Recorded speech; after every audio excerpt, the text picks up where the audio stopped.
안녕하세요. 저는 얼마 전에 이혼에 성공한 40대 초반의 평범한 여성입니다. 제가 남편과 이혼하게 된 이유는 친정해줘야 할 것들을 어떻게든 줄이려던 시댁과 남편 때문이었는데요.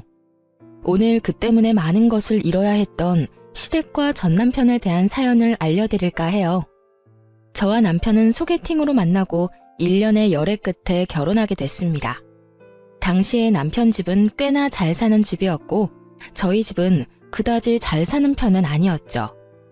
제가 어릴 때는 가난하지 않았던 것으로 기억하는데 그 뒤로 아버지의 사업이 망하면서 점점 안 좋아졌던 것 같아요.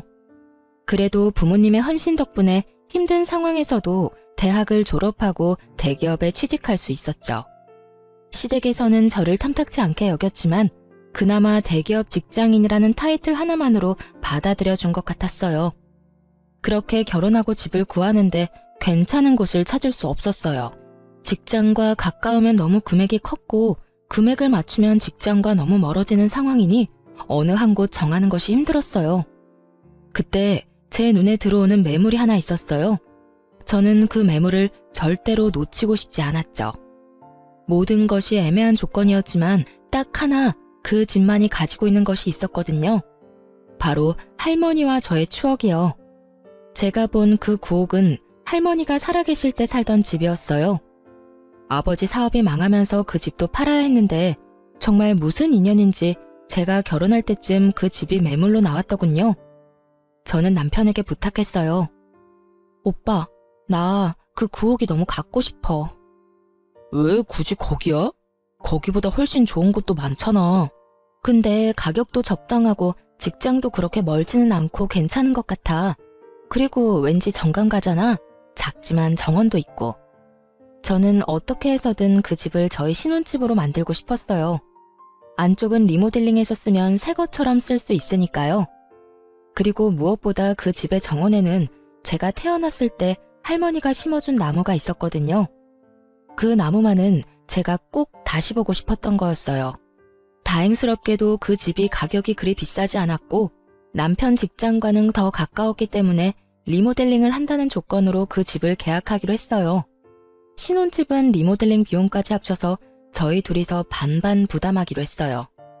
그리고 제 돈은 이미 주택 구매 시 다 썼죠.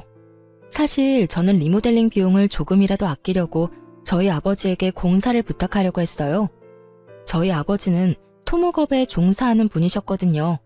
공사 인부로 현장에도 가고 따로 의뢰를 받아서 인테리어 수리해주는 일을 하셨어요. 프리랜서로 하는 일이다 보니 많은 돈을 버는 건 아니었지만 그래도 아버지는 솜씨도 좋고 알고 지내는 인부들도 많았기 때문에 한번 부탁을 해볼 생각이었어요. 그런데 제가 그렇게 이야기했더니 시모가 반대를 하더군요. 예, 돈 아끼려고 그런 생각하는 마음은 잘 알겠는데 그렇다고 오랫동안 살 집을 이런 식으로 공사장에서 일만 하던 사람한테 맡기는 게 맞는 건가 싶어. 혹시 문제라도 생겨봐. 그럼 어떡하니? 우리가 너희 아버지한테 책임을 물을 수 있겠어? 그리고 일은 그런 식으로 하는 거 아니야. 아는 사람을 통해서 하면 더 부담스러운 법이다. 어머님, 저희 아버지 공사장에서 일만 하신 건 아니고 원래는 인테리어가 주 업무세요. 일이 없을 때는 공사 현장에 가서 일도 많이 하셔서 그렇지 인테리어도 자신 있는 분야니까 괜찮을 것 같은데? 그건 네 생각이잖니. 네 아버지 솜씨가 좋았으면 여태껏 의뢰가 많이 들어왔겠지. 그런 거 아닌 거 보면 너희 아버지 솜씨도 알만하지. 아버지라고 무작정 감싸고 도는 것 같은데 그러지 마라. 나중에 너희 아버지 욕먹으면 어떡하려고? 그 이야기를 듣는데 빈정이 확 상하더라고요. 기분도 정말 나빴죠. 솔직히 거기에서 대들려다가 꾹 참았어요. 아버지를 불러서 해달라고 해봤자 서로 좋은 소리 못 들을 것 뻔하고 사소한 문제라도 생기면 꼬투리 잡아 아버지를 얼마나 쥐잡듯 잡겠나 싶은 생각이 들었거든요. 그래서 그냥 놔뒀어요. 지들이 알아서 하게. 저야 그냥 굿이나 보고 떡이나 먹자 그런 생각이었죠. 그런데 흘러가는 상황이 묘했어요. 남편은 분명히 믿을 만한 곳이라며 의뢰를 했는데 그 다음부터 벌어지는 상황들이 정상적인 상황이 아니었거든요.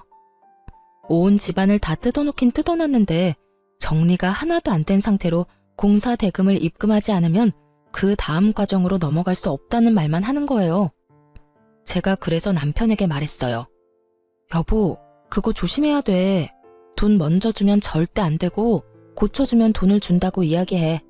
만약에 돈 줬다가 안 고쳐주고 그냥 도망가면 우리 돈 다 버리는 거야. 알지?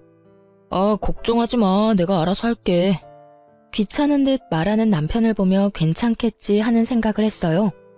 남편이 그런 멍청한 짓을 하겠나 싶었죠. 그런데 한 달이 지나도록 공사는 여전한 상태였고 인부들은 아예 저희 집에 찾아오지도 않았어요. 그렇게 집이 방치되는 동안 남편이 하는 것이라고는 인테리어 회사에 전화하는 것뿐이었죠. 전화는 받지도 않았지만 끊임없이 전화를 하더군요. 그러더니 곧 눈물을 뚝뚝 흘리며 저에게 말하더라고요. 여보, 나 어떡해? 이 사람들 진짜 미쳤나 봐. 내가 돈을 줬는데도 공사를 안 해줘. 이제는 내가 전화해도 받아주질 않아. 아니, 왜 돈을 줘? 내가 돈 주지 말라고 했잖아. 돈을 안 주면 공사를 안 해준다는데 그럼 어떡해? 나도 어쩔 수 없이 준 거라고. 대체 얼마를 줬는데? 설마 리모델링 비용으로 쓸 돈 다 준 건 아니지? 그게 한 1,000만 원 정도 남았는데 지금 그게 문제가 아니야. 우리 집 사놓고도 못 들어가는 게 더 힘든 거지. 여보, 진짜 집 좀 어떻게 좀 해줘 봐봐. 장인어른한테 부탁하면 안 될까? 너무 걱정되더라고요. 진짜로 이사 들어갈 날짜를 못 맞출까 봐요. 그래서 결국 친정아버지를 부를 수밖에 없었어요. 아버지에게 미안하다고 얘기하고 어쩔 수 없이 중단된 공사를 부탁했죠. 역시 아버지를 통해 부탁하니 모든 일이 일사천리로 잘 풀렸어요. 그리고 결과적으로는 제가 딱 원했던 예쁜 내부가 완성되었죠. 그렇게 리모델링을 끝낸 후 시모의 요청에 의해 집들이를 하게 됐어요. 집에 온 어머님이 그러더군요. 이거 봐, 얼마나 예쁘게 잘 나왔니? 아는 사람이라고 아무한테 맡겼으면 나중에 어쩔 뻔했어. 내가 하라는 대로 하니까 더 낫지? 시모는 저를 흘겨보며 그런 식으로 이야기하더군요. 그 집이 저희 친정아버지가 리모델링 한 거라고는 상상조차 못하는 얼굴이었어요. 저는 속으로 너무 웃겼어요. 무시하던 저희 아버지가 한 리모델링에 감탄하며 칭찬하는 시모를 보는데 속이 어찌나 시원하던지. 그리고 그때 집들이 왔던 고모님이 칭찬을 하고 난리가 났어요. 질부, 너무 예쁘다. 집 어느 회사에서 했어? 우리 집도 이제 다 낡아서 리모델링 해야 되는데. 우리는 이제 곧 이사 가야 하는데 리모델링 하면 돈 더 많이 받을 수 있으니까 생각하고 있어. 정말로 어디서 한 거니? 가르쳐 줄 수 있어? 제가 미소만 지으며 가만히 있자 남편이 고모들을 향해 그렇게 말하더라고요. 이번에 우리 리모델링 우리 장인어른이 해주셨어. 업체 통해서 하는 것보다 더 잘 돼서 나도 기분 좋아. 정말? 너무 좋겠다. 역시 아는 사람 통해서 하면 깔끔하고 좋다니까. 혹시 연락처 가르쳐 줄 수 있니? 우리 집도 어떻게 좀 안 될까? 친정아버지의 솜씨를 찬양하는 고모들을 보며 시모는 깜짝 놀란 듯 하더군요. 아무 소리도 못하고 그 사이에서 입만 꾹 다물고 있더라고요. 옳게, 사돈댁 연락처 좀 알려줄 수 없어? 이렇게 솜씨 좋은 사돈 소개도 안 시켜주고 너무하네. 우리 저번에 리모델링 해야 한다고 말한 적 있잖아. 그때라도 얘기 좀 해주지 그랬어? 그랬으면 여태껏 발품 파는 일 없었을 텐데. 그러게요. 저도 우리 사돈댁이 이렇게 능력이 좋은지 몰랐네요. 아니, 며느리가 매번 겸손하게 이야기해서 나는 또 이렇게 출중한지 모르고 고모들 눈에도 예뻐 보이는가 보네요. 그래, 내가 딱 원하는 인테리어가 이런 거였어. 너무 젊지도 않고 너무 나이 들어 보이지도 않고 딱 감각적으로. 그렇죠? 걱정 마세요. 제가 사돈한테 잘 말해서 예쁘게 잘해달라고 말을 해놓을게요.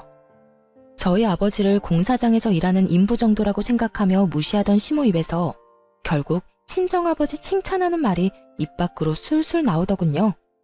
속으로 정말 고소했거든요. 그렇게 무시하던 저희 아버지 진가를 당신 입으로 말하는 기분이 어떤가 묻고 싶을 정도로요. 그렇게 집들이가 끝나고 친척들이 모두 집으로 돌아갔어요. 그리고 본격적인 추궁 타임이 시작됐어요. 그 추궁의 주인공은 남편이었죠. 이게 어떻게 된 거야?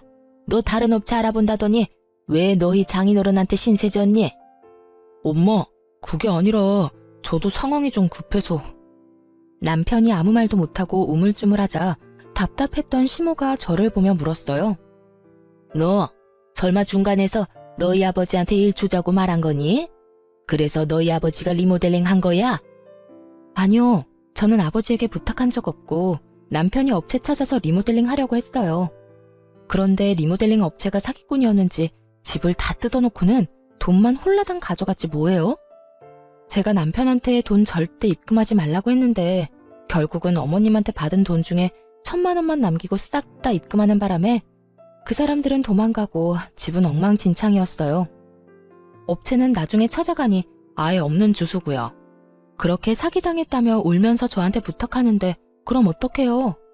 저라도 뾰족한 수가 있는 건 아니잖아요. 그래서 아버지한테 부탁한 거예요.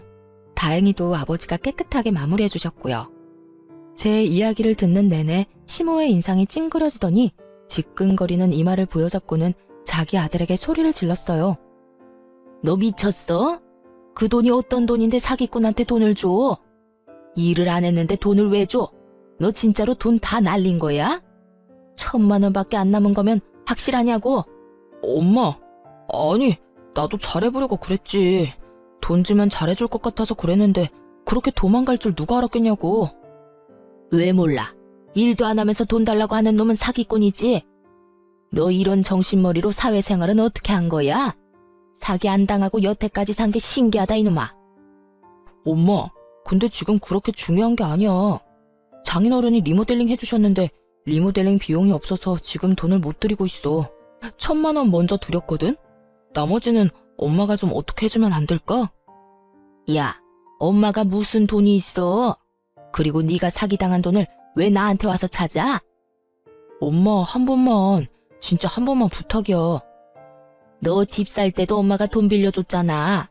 그 돈 가져가고 이제 남는 거 없어. 시모가 제 눈치를 살짝 보고는 그렇게 이야기하더군요. 돈이 없다는 건 사실이 아니었을 거예요. 시부가 사업을 하는데 그 정도 돈이 없을 리는 없죠. 그런데 시모가 뜬금없이 금으로 가져가지 않겠냐고 묻더군요. 저는 일단 아버지한테 물어본다고 이야기했어요. 아버지는 금으로 받아도 상관없다고 하더군요. 그렇게 리모델링 비용의 차액을 금으로 받았어요. 알고 보니 시부모가 모아놓은 금이 좀 있었던 것 같더라고요. 대부분이 남편 어릴 때 받은 금반지, 금팔찌, 금목걸이 등이었죠. 언젠가 남편한테 줄 생각이었던 것 같은데 돈은 주기 좀 그렇고 대신해서 이거라도 넘길 생각이었던 것 같아요. 그 정도는 감안하기로 했어요. 사실 저희가 현금을 손해보는 거랑 마찬가지지만 아버지는 여의치 않았어요. 왜냐하면 우리 집 리모델링을 해준 뒤로 여러 군데서 아버지를 찾는 연락이 많이 왔거든요. 동네에서 리모델링 꼼꼼하고 잘해준다는 소문이 나서 바쁘게 일하기 시작했으니까요. 그렇게 저희 신혼집에 집들이는 무사히 끝났죠. 시부모가 저희 친정아버지에 대해 인식을 달리한 좋은 일이었기도 했죠. 그렇게 별일 없이 평범하게 시간이 지났죠. 그동안 시부모는 저희 부모님을 무시하는 행동은 보이지 않았어요. 그만큼 저희 아버지 실력이 동네에 소문이 나기 시작했거든요. 그렇게 결혼 3년 차쯤에 친정아버지에게 뜻밖의 연락이 왔어요. 딸, 안사돈이 연락 왔던데 지금 살고 있는 집 리모델링 하고 싶다고 말이다. 내가 해줘도 될까? 일단 너한테는 먼저 이야기해야 할 것 같아서. 저는 솔직히 속으로 깜짝 놀랐어요.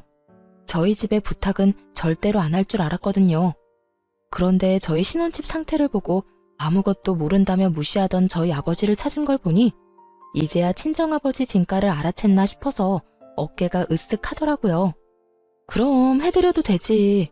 아빠가 상담 잘해서 원하는 대로 잘 맞춰줘. 그런데 아빠 요즘 바쁘다고 하지 않았어? 바쁘기는 한데 그래도 네 시댁이잖아. 내가 좀 더 신경 써야지. 그런데 걱정은 안 돼? 혹시나 만에 하나라도 공사 잘못되면 진짜 아빠 물고 뜯을 사람들이거든. 나는 왜 이렇게 걱정되지? 괜찮아. 아빠가 애도 아니고 알아서 할 테니까 너는 너무 걱정 말고 있어. 그렇게 저의 작은 걱정을 뒤로하고 공사는 완벽하게 끝났어요. 시부모가 원하는 상을 맞추느라 기한이 좀 길어졌지만 그래도 굉장히 흡족할 만한 결과물이 나왔죠. 누구도 그걸 부정할 수는 없었어요. 시부모가 입이 귀에 걸릴 만큼 웃고 있었으니까요. 그런데 문제는 그 뒤에 터졌어요. 공사가 완료됐는데도 공사 대금을 안 주는 거예요. 공사 진행 중에 달라고 한 것도 아니고 공사가 다 완료된 뒤에 달라고 하는데도 계속 미루더군요. 결국 참다 못한 제가 시모에게 먼저 말했죠. 어머님, 저희 아버지 공사 대금은 언제쯤 받을 수 있을까요? 아버지만 일한 거면 상관없지만 함께 일한 아저씨들도 일한 만큼 돈은 가져가야 하잖아요. 그러니까 좀 기다리래도. 우리가 지금 돈이 없어. 너도 알잖니? 너희 시아버지 사업이 요새 좀 많이 힘든 거. 그럼 사업 힘들 때 리모델링은 왜 하셨는데요? 라는 말이 목구멍까지 치고 올라왔지만 일단 참았어요. 그리고 다시 되물었죠. 그러니까요. 아버님 사업 힘든 만큼 저희 아버지도 지금 힘들어요. 저희 아버지는 모르지만 다른 아저씨들은 아마 신고라도 해서 그 돈 당장 받으려고 하실 거예요. 어떡하실 거예요? 신고라는 무서운 단어에 시모도 한 발짝 물러서려는 건지 저한테 거래를 제안하더군요. 택도 없는 거래를요. 내가 공사대금 안 주겠다는 거 절대 아니야. 돈이 없으니 다른 걸로 줘도 괜찮을까? 이를테면 땅 같은 거. 내가 개인적으로 가지고 있는 땅이 있는데 그걸로 공사대금 치른 걸로 하면 좋을 것 같은데. 이참에 재테크한다 생각하고. 공사대금이 약 7천만 원이었거든요. 그런데 땅값이 7천이라는 건 그만큼 아주 작거나 쓸모없는 땅일 확률이 크다는 거잖아요. 땅값이야말로 여기저기 금액대가 다 다른데 게다가 혹시라도 그린벨트로 묶인 지역이면 개발도 안 되고 건축도 제대로 못하는데 받아봐야 소용도 없을 거고요. 저는 반대했어요. 어머님, 그건 좀 아니죠. 어디에 어떤 땅인지는 모르겠지만 그 정도면 서울이나 수도권은 아닐 테고 지방이라도 큰 평수는 아닐 거 아니에요. 그렇다면 산골 오지에 있는 땅이거나 임야 그린벨트 같은 곳일 텐데 제가 뭘 믿고 그 땅을 아버지한테 드려요? 제발 상식적으로 생각해서 말씀 좀 하세요. 여보, 잠시만 내 이야기 좀 들어봐. 내가 가봤는데 굉장히 괜찮은 땅이야. 강원도 깊은 곳에 있지만 경치도 좋고 진짜 나쁘지 않은 곳이라니까. 근처에 집도 몇 채 있어. 완전 오지는 아니고 전원주택 부지로도 좋고. 남편이 급히 시모를 변호하더군요. 남편도 그 땅이 어떤 땅인지 아는 모양이었어요. 저는 한 발짝 물러서기로 했죠. 주소 알려주세요. 제가 직접 알아볼게요. 그렇게 시모가 적어준 주소는 제대로 된 주소가 아니었어요. 근데 두 사람은 제가 바보라고 생각했나 봐요. 아님 그 정도의 상식도 없다고 생각했을까요? 어쨌든 제가 그 주소로 등기부등본을 뗄 거라고는 생각도 못했던 것 같더라고요. 그 주소로 등기부등본을 떼니 소유주가 시모가 아니었거든요. 분명히 주소를 잘못 적어준 게 분명해 보였어요. 그래서 어떻게 할까 하다가 남편 컴퓨터로 인터넷에 들어가서 내 토지 찾기를 찾아서 확인하기로 했어요. 시모에 공인인증서가 있어야 했지만 남편이 예전에 공인인증서 갱신해주고 남편 컴퓨터에 저장하는 것까지 옆에서 본 적 있거든요.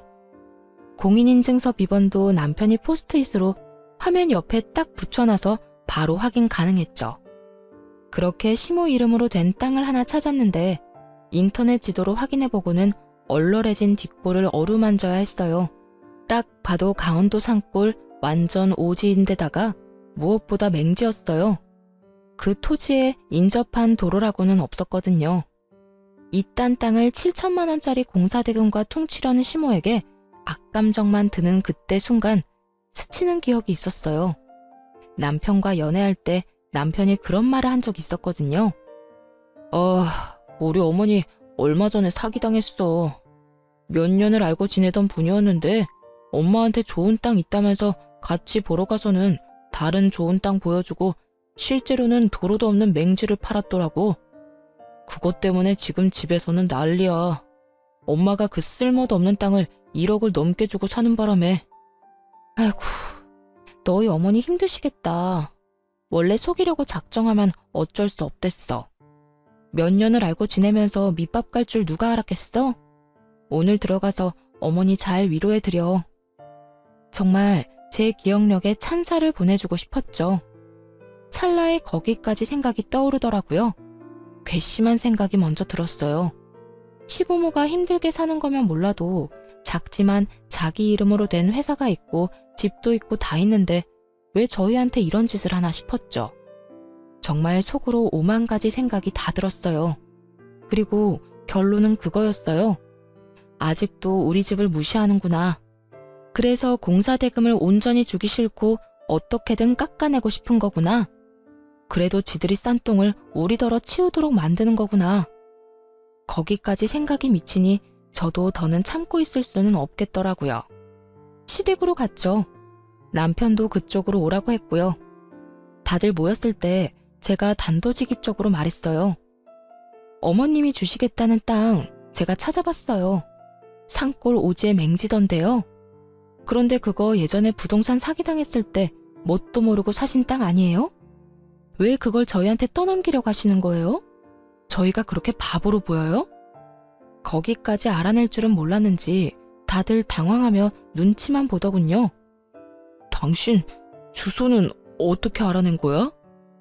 너랑 너희 집이 안 가르쳐주니까 내가 직접 알아봤지. 내 토지 찾기 하니까 나오던데. 뭐? 그거 우리 엄마 공인인증서 없으면 못 보잖아. 우와, 당신 지금 나 몰래 우리 엄마 재산 알아본 거야? 이야기를 이상한 쪽으로 몰고 가는 남편을 보며 제가 피식 웃었어요. 재산? 그것도 재산이야? 사기당해서 처박아 놓고 어떻게 할 줄 몰랐던 그 재산? 공시지가 확인해보니까 공사대금에도 못 미치던 정말 별거 없는 땅이던데. 지금 여기서 화내야 할 사람이 누군데 네가 화를 내. 정신 나갔어? 너까지 어머니 하라는 대로 꼭두각시처럼 굴 거야? 아, 아니면 네가 본체였어? 네가 어머니한테 그러라고 시켰니? 야, 너 부모님 앞에서 무슨 말 하는 거야? 미쳤어? 미치긴 누가 미쳐? 네가 미쳤지. 내가 주소도 확인 안 하고 부동산을 낼름 받을 줄 알았어? 그런 와중에 다른 주소 준 사람은 또 뭐고? 내가 바보로 보여? 등기부등본은 찾아보지도 못할 사람처럼 생겼나? 소유주가 아니더라고요, 어머님. 할 말 없으세요? 그 땅 팔리지 않으니 그 가격이라도 저희한테 던지고 싶었던 거죠? 말씀해 보세요. 그래, 그랬다. 그런데 그게 뭐? 공사대금 줄 돈은 없고 대금은 내야 하니 내가 생각한 절충안으로 꺼낸 말이야. 주소는 내가 잘못 찍어준 거고. 그리고 너는 애가 은혜도 모르고 이 시어미를 이렇게 못살게 굴 수가 있니? 막말로 너희 아버지 우리 덕분에 일거리 많아진 거 아니니? 그 정도로 의뢰 많이 받았으면 우리 집 공사 정도는 공짜로 해줘도 되는 거 아니냐고. 그게 왜 어머님 덕분이에요? 저희 아버지가 솜씨가 좋아서 일이 많이 들어온 걸, 그리고 생색내는 거 부끄럽지도 않으세요? 저희 아버지가 우리 신혼집 리모델링 해주겠다고 했을 때 절대 안 된다며 막은 사람이 누군데. 그래놓고 뭐요? 우리 덕분? 바보 같은 남편 덕분이겠죠. 등신같이 사기만 안 당했으면 저희 아버지가 뒷수습해줄 일도 없었을 테니까. 야, 너 무슨 말을 그렇게 해? 나 지금 무시하는 거지? 우와, 이런 식으로 나오면 나도 못 참아. 그리고 우리 집이 돈 떼먹는 데서? 준댔잖아. 돈 없으니까 땅으로. 그 땅이 없는 땅도 아니고 실제로 있는 땅이야. 돈도 우리 팔려는 것보다 더 비싸게 주고 산 땅이고. 사기당했으니까 그렇지. 지금 네 말은 우리더러 너희 엄마가 싼 똥이나 치우라는 거잖아, 이 나쁜 놈아. 뭐? 똥을 치워? 야, 너 말 그따위로밖에 못해? 그래, 못한다. 그게 진실인데 뭘 어떡하겠어? 왜? 한 대 치고 싶어? 쳐! 치고 나도 편해져 보자, 어? 적반하장으로 나오던 시부모와 남편은 막 나가는 저를 보며 어이없는 표정을 짓더니 남편이 이내 그러더군요. 네가 이렇게까지 비이성적이고 감정적인 인간인 줄 몰랐어. 우리 이혼하자. 어차피 애도 없는데 잘 됐지 뭐. 그리고 엄마가 이번 리모델링 끝나면 더는 너 쓸모도 없으니까 이혼하라고 했거든? 내가 그렇게까지 할 생각은 없었는데 엄마 말이 옳았던 것 같다. 이혼해. 아, 벌써 이야기가 그렇게 다 된 거였어? 그러니까 그딴 땅도 땅이라고 넘기겠다고 하지. 피치, 내가 너 용서할 줄 알아? 공사대금 죽을 때까지 너 괴롭혀서라도 다 받아낼 거야. 한 푼도 남김없이 탈탈. 그러든지 말든지. 우리는 돈 없어. 공사대금 받아가고 싶으면 돈 생길 때까지 기다리든지 아니면 그 땅으로 가져가. 그거 아니고는 타협 없어. 왜 돈이 없어? 네가 주면 되지. 우리 신혼집 나한테 넘기고 가. 내가 차액 줄게. 그럼 되지? 그건 못 주지. 집값이 어떻게 될 줄 알고. 머리 쓰려는 것 같은데 그건 안 돼. 재산 분할하더라도 그 집은 내가 가질 거야. 너랑 내가 반반 냈으니 내가 시세에 반 떼주면 되는 거잖아. 남편분이 무슨 생각인지 빤하더군요. 그 집은 9억이지만 안쪽 리모델링이 잘 돼서 저희가 샀던 가격보다는 더 비싸게 팔 수도 있게 됐거든요. 솔직히 그 집을 뺏기고 싶지는 않았어요. 왜냐면 그 집이 예전에 저희 할머니가 살던 집이었고 제가 태어났을 때 심었던 나무가 그대로 자라고 있었거든요.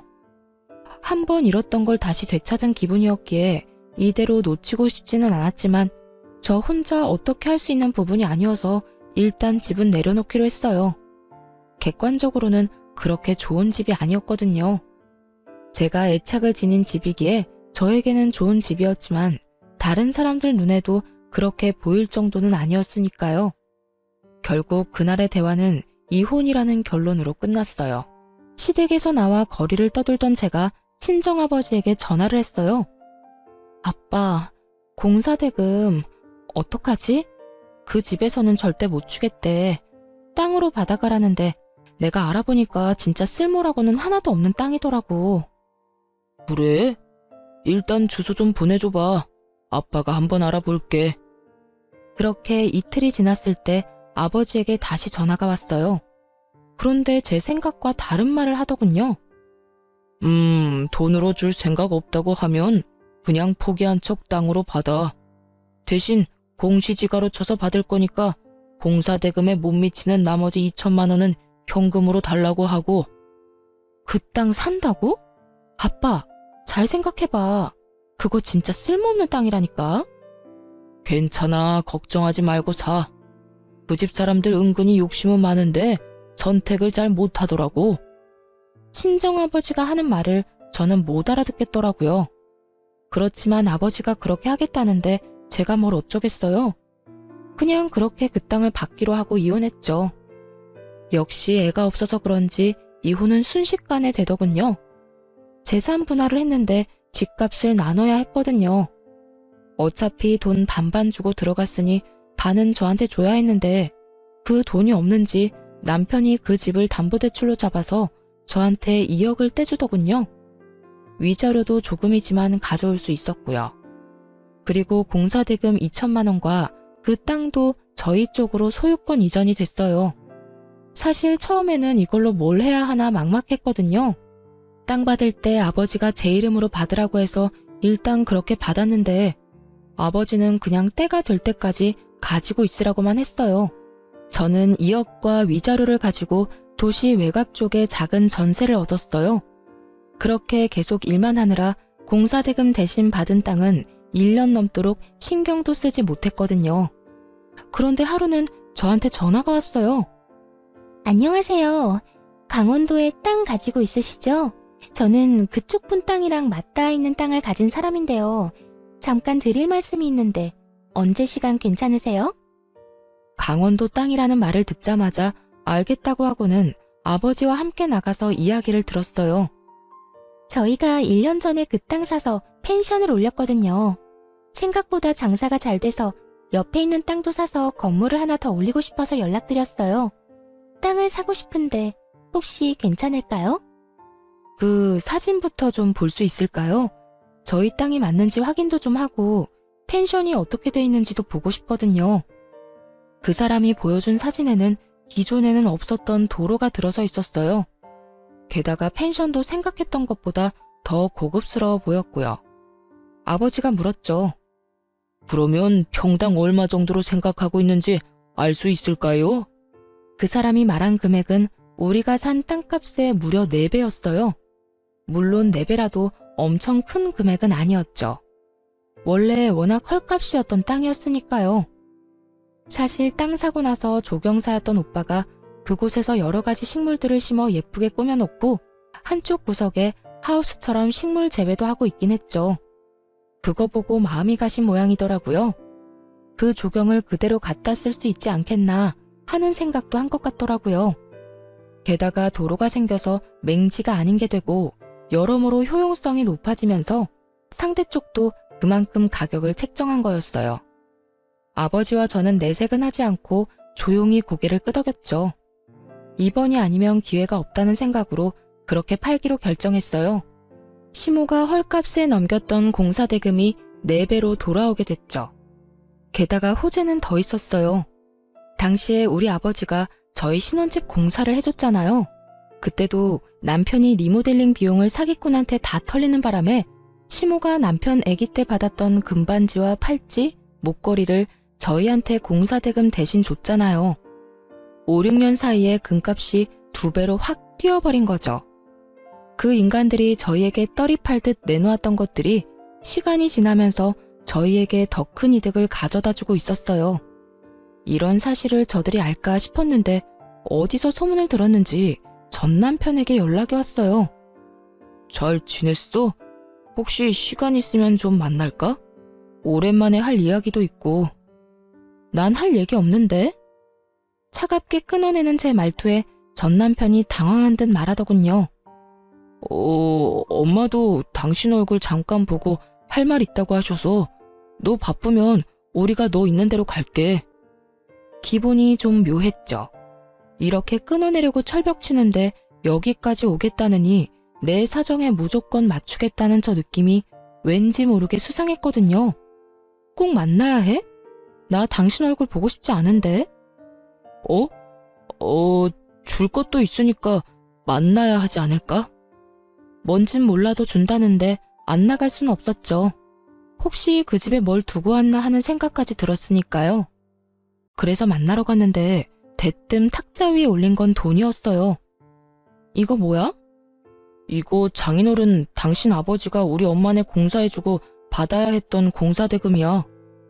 나 다 받았는데 왜 돈을 또 줘? 이거 받고 그 땅 다시 돌려주면 안 될까?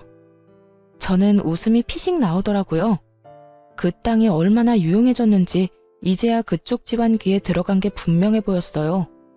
옆에 앉은 시모 얼굴에 가짜 미소가 걸려있는 것만 봐도 그 땅이 얼마나 갖고 싶은지 눈에 보였죠. 저는 그 돈이 든 종이 가방으로 남편 쪽으로 밀었어요. 그 땅 소유권 이전된 지 1년 넘었고 얼마 전에 다른 사람한테 이미 팔았어. 그 옆에 펜션 한다는 집이 잘 돼서 부지 확장한다고 나한테 연락 왔던데 팔라고. 그래서 팔았어. 팔았다는 제 말에 시모와 전 남편이 자리에서 벌떡 일어나더니 저를 추궁하더군요. 너 미쳤니? 그걸 어떻게 팔 생각을 해? 뭐? 그걸 팔면 어떡해? 네가 뭔 상관이야. 내가 내 땅 판다는데. 너 나랑 이혼한 거 잊었어? 너랑 나는 엄연히 남남이라고. 돈값 못할 줄 알았더니 4배로 팔릴 줄 누가 알았겠어? 하긴 우리가 예쁘게 꾸며놓기도 했지. 그러니 돈을 그만큼 쳐준 게 아닐까 싶네. 4배? 이번에는 시모가 금액 이야기를 듣고 그 자리에 주르륵 주저앉더군요. 안 된다. 안 돼. 그 땅 다시 돌려줘, 응? 제발 돌려줘. 내가 그걸 얼마에 샀는데 내가 너한테 헐값에 넘긴 거야. 1억을 넘게 주고 산 땅을 왜 팔아? 돈이 되니까 팔았죠. 왜요? 우리한테 헐값에 넘길 때는 그런 생각 안 했나 봐요. 죽었다 깨어나도 저런 땅 가져갈 사람 없어 보였어요? 우리는 그때 분명히 돈 달라고 했어요, 돈. 그런데 그 돈 안 주고 사기당한 그 쓸모도 없던 땅 우리한테 후다닥 넘기려고 한 게 그쪽 분들이잖아요. 그때는 우리가 잘못 생각했지. 그 땅이 그렇게 돈이 많이 될 줄 알았겠니? 알았으면 나도 안 팔았어. 이제 우리 어쩌니? 그게 우리 희망이었는데. 지금 와서 돌려달라고 하면 제가 돌려줄 줄 알았어요? 진짜 웃기는 짬뽕들이시네요. 그 땅 떠넘기려고 헛짓거리 할 때는 언제고 이제 와서 후회하시는지? 그리고 제가 그 땅 가지고 있었어도 당신네들한테는 안 팔았을 거예요. 우리 엿먹으라고 뒤통수 치려던 인간들 뭘 믿고 땅을 팔아요? 전 남편과 시모가 망연자실한 표정으로 멍하니 쳐다만 보더군요. 돈 없다고 땅으로 가져가라고 할 때는 언제고 이제 와서 돌려달라며 돈을 가져오다니. 그때도 돈이 없던 게 아니었을 거예요. 지가 싼 똥 치우고 싶어서 우리한테 넘겼는데 그게 똥이 아니라 금이 됐다는 게 배 아팠던 거겠죠. 그러니 이제와 후회하고 울고불고 하는 거고요. 근데 땅값 올랐다는 소문은 어디서 듣고 왔대? 참 용하다 용해. 그거 듣고는 부랴부랴 돈 싸들고 온 거야? 정성은 갸륵한데 이미 버스 떠났으니까 손 흔들지 말고 집에 나가. 그 땅이 이렇게 될 줄 알았냐고. 금만 해도 그래. 금도 우리가 줬는데 그거 팔았어? 금값 더 오른다길래 두고 보는 중이야. 왜? 그것도 달라고? 그것도 계산 다 치른 건데. 제가 두 사람을 약올리는 동안 친정아버지에게 전화가 왔어요. 지금 그 두 사람과 함께 있다고 말하니 친정아버지가 무슨 일인지 스피커폰으로 연결해달라고 하더라고요. 그리고는 이렇게 말하셨죠. 아이고, 너무 고마운 분들이 딸이랑 만나고 있었네요. 그때 그 금이랑 땅이랑 넘겨줘서 이렇게 덕보고 있습니다. 사람 일 한 치 앞도 모른다지만 이렇게 손수 우리한테 좋은 거 다 주실 줄 모르고 그때는 원망도 많이 했네요. 지금은 전혀 안 그래요. 고마운 마음밖에 없으니까요. 상큼하게 웃으며 불난 집에 부채질하는 친정아버지 말에 시모는 그 자리에서 눈을 질끈 감아버리더군요. 결국 땅이 다 팔린 걸 알고 두 사람은 저를 째려보며 돈 들고 나가더군요. 그렇게 몇 달 뒤에 제가 살던 신혼집, 저희 할머니가 예전에 살던 그 집이 매물로 나온 것을 발견하게 됐어요. 시세보다 저렴하게 나온 걸 보니 급한 모양이더군요. 사실 집값이 많이 떨어진 시기였고 부동산 시장이 꽉 얼어붙은 때였거든요. 게다가 금리까지 높아지는 바람에 남편이 받은 담보대출 이자마저 올랐을 거예요. 그 담보대출을 갚기 힘드니 집을 내놓은 모양이었죠. 저한테 안 주고 비싼 값에 팔아먹을 생각이었던 것 같은데 대출이 더 많이 나가고 오히려 집값이 떨어져 버리니 발등에 불이 붙은 거였나 봐요. 저는 그 집을 사기로 했어요. 그리고 계약금을 먼저 지불했죠. 지불한 사람 이름은 오빠 이름이었거든요. 결국 계약한 사람이 저인지 눈치 못 챈 전 남편은 계약을 하러 부동산으로 왔더군요. 제가 부동산에 등장하니 전 남편이 저를 보고 깜짝 놀라더군요. 뭐야? 당신이 왜 여기 있어? 내가 계약하려는 사람이거든. 엄밀히 따지면 오빠와 내가 반반 내고 사기로 했어. 당신이 왜 여기에 있냐고. 그 집이 그렇게 갖고 싶었어? 그러고 보니 그렇네. 너 일부러 나 이렇게 놔뒀지? 네가 그 집 필요한 것처럼 욕심내는 모습 보이면 내가 오히려 더 이 쓸모도 없는 집에 집착할 거 알고 그래서 그랬지? 너 때문에 지금 내가 무슨 꼴인지 알아? 이자 올라서 대출금도 못 갚을 처지야. 그래놓고 이것까지 헐값에 가져가려고? 야, 너 미쳤어? 내가 줄 것 같아? 안 주면 그만이지. 왜 소리 지르고 난리야. 그리고 내가 뭘 어쨌는데? 우리가 왜 이혼한 건지는 알기나 하냐? 네가 우리 집 무시했잖아. 너희 집 전체가. 우리 아버지 공사장에서 일한다고 무시하고 공사 대금도 제대로 안 주려고 하고. 이게 다 너희 집이 우리 집 무시하는 바람에 네가 피본 거잖아. 너희가 정당하게 공사 대금 돈으로 줬으면 너한테 억울할 일이 있었겠어? 그 금도 다 너희 집 거였고 그 땅도 다 너희 거였어. 누가 달랬어? 지들이 제발 가져가라고 떠밀어 놓고는 이제 와서 누구 탓을 해? 한 입으로 두말하는 양아치 같으니라고. 말 다 했어? 나 안 팔아. 안 팔 거니까 꺼져. 그래? 그럼 간도. 그럼 계약금이나 배상해. 알지? 2배. 매도자가 계약금을 받은 채로 계약을 파기하면 그 2배를 지불해야 한다는 조건이 있었거든요. 결국 전 남편이 씩씩대며 제게 그 돈의 2배를 돌려줬죠. 그렇지만 제가 그 집을 포기한 건 아니었어요. 계속 주시하고 있었죠. 결국 제가 원하던 연락이 왔더라고요. 아직 그 집 살 생각 있어? 생각보다 집이 안 팔리니 똥줄이 탄 모양이었어요. 하긴 아파트도 아닌 구옥에 외관도 허름했으니 그렇게 쉽게 팔릴 리가 없었죠. 내가 굳이? 그런 짓을 왜 해야 하는데? 이미 한 번 엎질러진 계약인데 너 그때 죽어도 안 판다고 하지 않았어? 말이 그렇다는 말이지. 내가 진짜 안 팔려고 그런 건 아니야. 살 생각 있으면 제값 주고 가져가던가. 미안한데 살 생각 없어. 당신이 알아서 잘 처리해. 다시는 연락하지 마. 야, 잠깐만. 내 말 좀 들어봐. 아깝지 않아? 너 이 집 좋아했잖아. 그럼 좀 더 깎아줄게. 제발 부탁이야. 한 번만 내 말 좀 들어줘봐. 됐다니까? 끊는다. 그렇게 끊어버리자 문자로 온갖 욕을 다 보냈더라고요. 사실 일부러 튕겼어요. 안 팔릴 거라는 거 알고 있었으니까요. 결국 3달 뒤쯤 그 집이 경매 매물로 나와 있는 걸 발견했죠. 담보대출이 워낙 많고 워낙 오래된 집인데다 아무래도 입지가 좋은 곳도 아니라 몇 번이나 유찰이 됐더군요. 그래서 가격이 많이 떨어진 상태였어요. 그리고 그건 저에게 매우 좋은 기회였죠. 제가 저번에 사려던 금액보다 훨씬 저렴하게 낙찰받을 수 있었거든요. 그 뒤에 낙찰받은 사람이 저라는 걸 알았는지 전 남편에게 연락이 왔어요. 야, 너 경매로 나올 거 생각하고 안 샀지? 어떻게 이렇게 악독할 수가 있어? 나는 완전 빈털털이 아무것도 없는 이혼남 신세가 됐는데 왜 너만 잘 나가냐고. 네가 왜 빈털털이야? 너희 아버지 사업하잖아. 가서 돈 달라고 하면 되지. 지금 그 사업도 망하기 일보 직전이라고. 내 상황이 이런데 어떻게 너까지 내 뒤통수를 쳐? 그래도 한때는 와이프였잖아. 내 뒤통수 먼저 친 건 너고요. 사기당해서 산 땅 우리 집에 헐값에 넘기려던 게 너 아니었어? 되게 넌 결백한 것처럼 말하네. 그래도 지금 결과를 보라고. 너 혼자 다 가져가게 됐잖아. 이건 아니잖아. 왜 내가 이런 꼴을 당해야 해? 왜? 투정 부리고 싶으면 너네 엄마 찾아가서 투정 부려.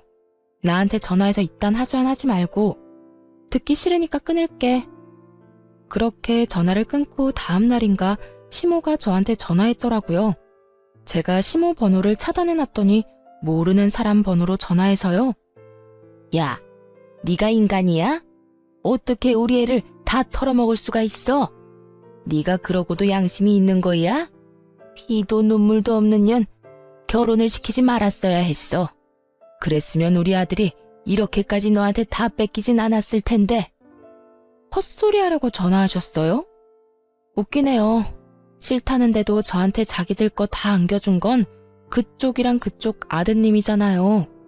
그래놓고 이제 와서 후회는 왜 해요? 남의 떡이 커 보여요? 아, 하긴 떡이 그때보다 많이 커지긴 했죠. 그렇다고 해서 이미 준 걸로 후회하면 한도 끝도 없어요. 그래도 인간적으로 고마움은 전할게요. 그때 우리 집에 주신 거 다 고마워요. 안 받았으면 큰일 났을 거예요. 이렇게 대박 칠 줄 누가 알았겠냐고요. 아유, 아까운 내 금, 아까운 내 땅. 그것들이 지금 시세가 얼만데 그걸 놔뒀으면 내가 지금쯤 이러고 있지도 않을 텐데. 아이고, 내가 미쳤지. 왜 그걸 전현한테 줘가지고 조금만 더 기다렸으면 됐을걸. 전화로 악담을 퍼붓던 시모의 전화를 끊어버렸어요. 이제와 후회한들 어쩌겠어요. 저는 손해 하나 안 보고 이혼했으니 이혼 잘한 거지만 공사대금 좀 아끼려다가 손에 쥔 패드를 모조리 넘기고 결국은 나중에서야 후회하며 눈물 흘리는 저들은 이혼이 최악의 선택이었던 거죠. 그리고 이렇게 된 것도 제 탓은 아니잖아요. 그래도 그 집까지 뺏어오니 속이 다 시원하더군요. 저는 경매로 산 우리 신혼집의 외관을 친정아버지에게 부탁해 살짝 고쳐서 살고 있어요. 아버지도 그 집 가져온 거 너무 좋아하셨고요. 그 집에는 저뿐만이 아니라 아버지의 추억도 함께 들어 있으니까요. 친정아버지도 종종 들르는 집이니 앞으로도 제가 계속 가지고 갈 집 같아요. 어떠세요? 웃기지 않나요? 어떻게든 값 깎아보려다가 영혼까지 탈탈 털린 저의 전 시댁 사람들 이야기요. 여러분들이 재미있게 읽어주셨다면 좋겠네요. 그럼 모두들 즐거운 하루 되세요.